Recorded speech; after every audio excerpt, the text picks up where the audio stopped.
What's up, YouTube? Welcome to another video. Today, September 24, 2023. End of September already. And boy, do I got some news for you guys. It's been a pretty crazy week on the markets. But first, quick disclaimer. I'm not a financial advisor, so please do your own research and consult with a financial advisor before making any investment decision like buying gold or silver or following any of the strategies I discuss on this channel. The channel's for entertainment and information purposes only. If you guys enjoy these videos, please like, subscribe, and check out my website, My Road to Wealth and Freedom. The link is in the description below. And if you're looking to buy some gold and silver, there's a link to Silver Gold Bull. I've had good luck with them, and I want to talk a little bit more about them today in this video. But first, let's kind of discuss what's gone on in the financial world this past week. Everything seemed to be kind of on shaky ground until Wednesday, when the Powell or the Fed came out. They held interest rates. They did not hike, and they left open the possibility for one more hike. To my mind, they're just jawboning. They're just trying to talk the market down to let them know inflation's still unacceptably high. We had the jobs numbers looked okay, although we know those have been revised down every single month this year so far. In Canada, our inflation rate came in higher, around 4%. Lots of people were thinking that inflation's going to roll over and this is the end of it. And inflation is proving to be a little bit more stickier than people have thought. And so let's first talk gold and silver. Gold held in there at 1944 an ounce, silver 2382. So they're both kind of hanging in there. The Dow's below 34,000, just below. S&P 500 around 4320, and I think the TSX is around. Oh man, I forget where a TSX was. I'm guessing like what 19.8, let's call it. Oil's done really well, $90.33. Bitcoin's just under 36,000 Canadian, and that's about 26 somewhere around there US. So pretty big week. My mining stocks have done well. Energy stocks have done okay. But what really took a beating this week were your kind of interest rate sensitive stocks, i.e. utilities, telcos, the stalwart dividend paying stocks took a huge hit. And of course, bonds, long bonds, especially TLT was down to, it hasn't been this low in I think 25 years or some crazy thing. And I know there's a lot of issues surrounding that. People thinking, the Americans are piling up tons of debt, $1 trillion every so many months. They're issuing more bonds. The looming government shutdown in the U.S. There's all sorts of reasons and concerns and stuff like that. But I'm kind of, I've almost kind of had it with all of these crazy predictions, and I'm starting to deploy a little bit of capital, to be honest. And what I've been buying lately this week is some beat up dividend paying stocks. They're yielding between 6.25% and 7.25%. I think, everybody's situation is different, so don't invest based on what I'm saying here. This is for my own personal kind of portfolio. I am rebuilding my passive income from my investment portfolio.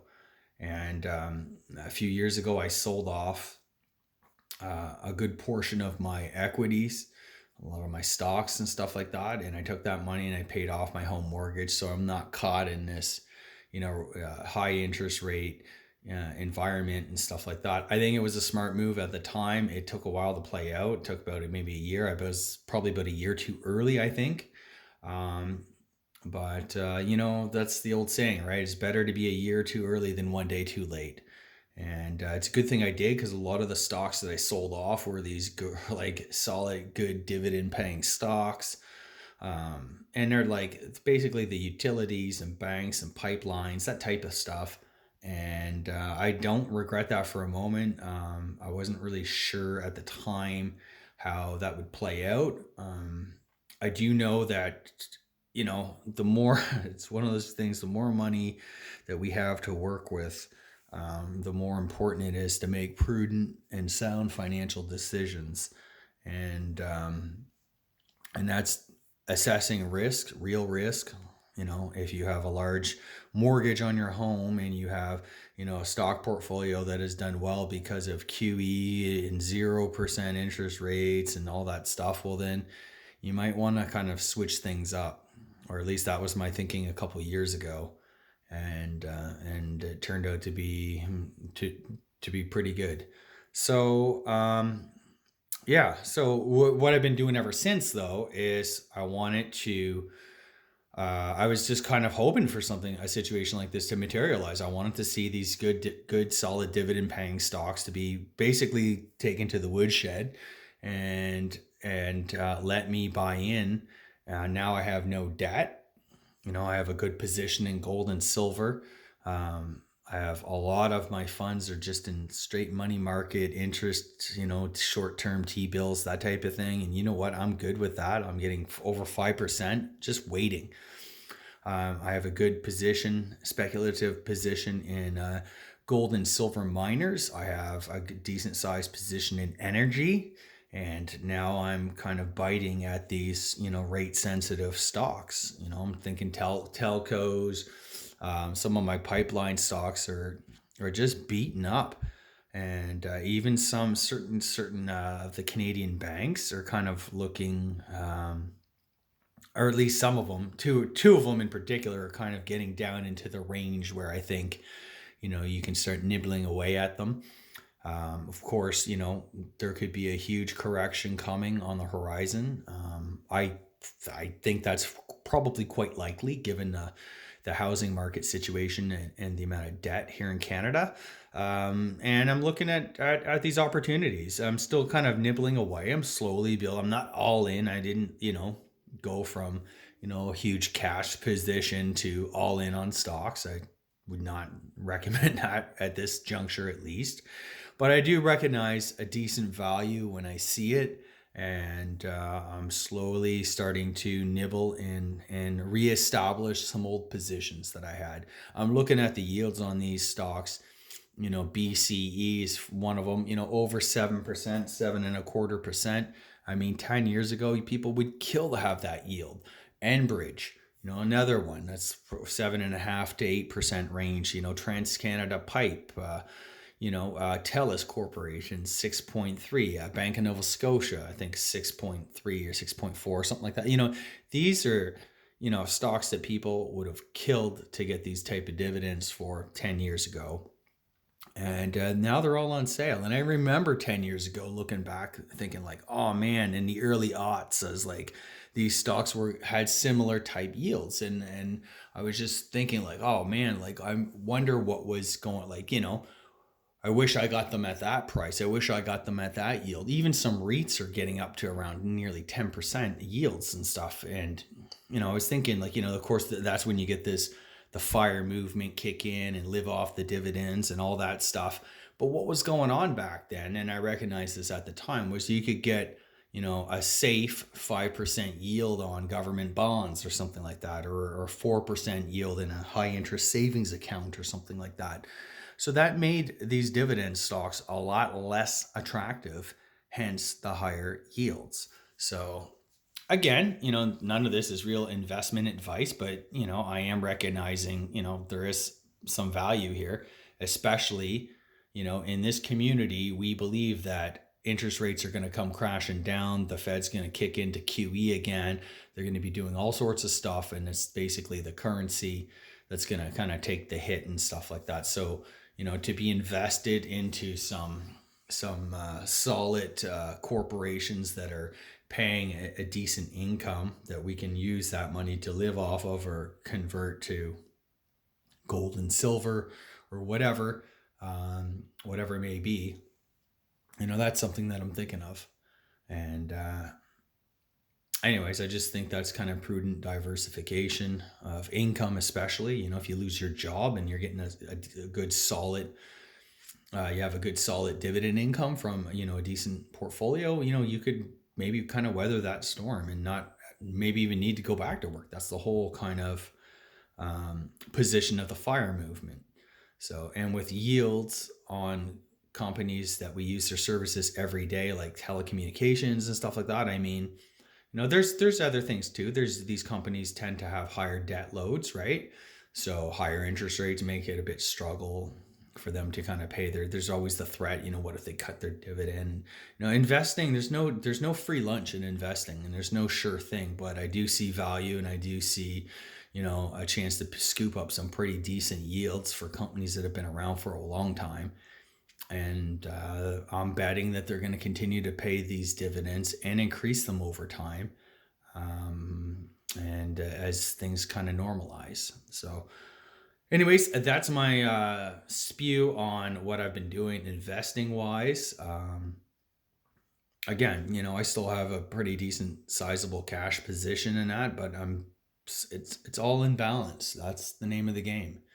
Preserve your wealth and try to grow it in safe, prudent ways. I'm not using leverage. I earn my money, I save my money, I live below my means, and I invest it. It's kind of my sort of recipe, and a lot of like the financial gurus, kind of what they recommend as well.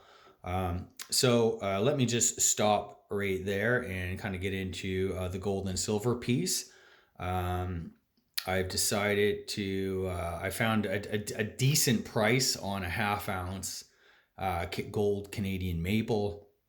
It was just an any date, and I decided to pick one up from Silver Gold Bull. Again, I'm an affiliate. The link's in the description below. You can use them for your gold and silver needs. They price match. They have secure shipping. I've purchased a number of gold pieces from Silver Gold Bull and had good experience. For instance, I purchased this about a year ago. I found this. This is a 10th ounce 4.9 fine gold Canadian bullion coin. It's kind of like the gold maple.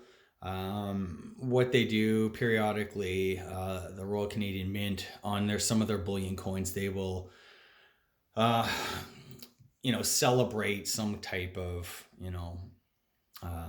centennial, or like I think there was one on the War of 1812. Well, this one here is celebrating the joint U.S.-Canada First Special Force Service Force, World War II. The what is it called? The Red Devils or Devils Brigade or something like that. And anyways, it's a 10th ounce, and it's actually, the premium for this coin is much less than a regular 10th ounce Canadian maple. And I don't know why. Maybe people just don't like the look of these. This is like, the gold thing kind of gets really silly. Gold 4.9 fine gold is 4.9 fine gold, and pure gold's pure gold. It don't matter if it has an arrowhead and a star and maple leaf, or it's just your traditional gold maple leaf. I even picked up, they had a 1/4 ounce. I think last year one of the places had a 1/4 ounce Lion of England, the Queen's Beast. It was cheaper than a regular 1/4 ounce. Well, to my mind, it's just like, all right, I'll buy what's cheaper and get the same amount of gold for a bit less price. Gold is pricey. There are premiums to all this stuff. It's not super cheap and easy. So the less you pay per ounce, the better. So anyway, anyways, long story short, so they have these back on sale, I see. I'm not sure how many they have, maybe 50 of them or something like that, 20 or 25 or whatever. But yeah, check it out. My link's in the description below. I appreciate all your support. And Silver Gold Bull, they do have some bargains from time to time, and I don't mind sharing when I think there's some good value. So they definitely got these, and they even got, and I think, some any date half ounce Canadian gold Canadian maples. And yeah, that's basically, the name of the game is some slowly increasing my ounces, some slowly, with the portfolio stuff, I'm investing into some super risk assets, dividend paying stocks and this, that, and the other. But I'm also covering off a lot of that by investing in physical gold and silver. And like I said before, my last video, I use this as insurance, as a hedge, to basically kind of secure and preserve my family's wealth. And as our wealth grows and increases over time, I expect the amount of insurance that we need to cover off potential disaster scenarios will also slowly increase over time. So anyways, that's how I'm playing it. Let me know what you guys are doing in the comments below. Thanks so much for being supporters of this channel. Once again, please like the video, subscribe to my channel, check out my website, My Road to Wealth and Freedom. Links in the description below. If you're interested in buying these from Silver Gold Bull, please use my link in the description. It helps out the channel, helps me out. Thank you so much. That's it. Have a great week, everyone.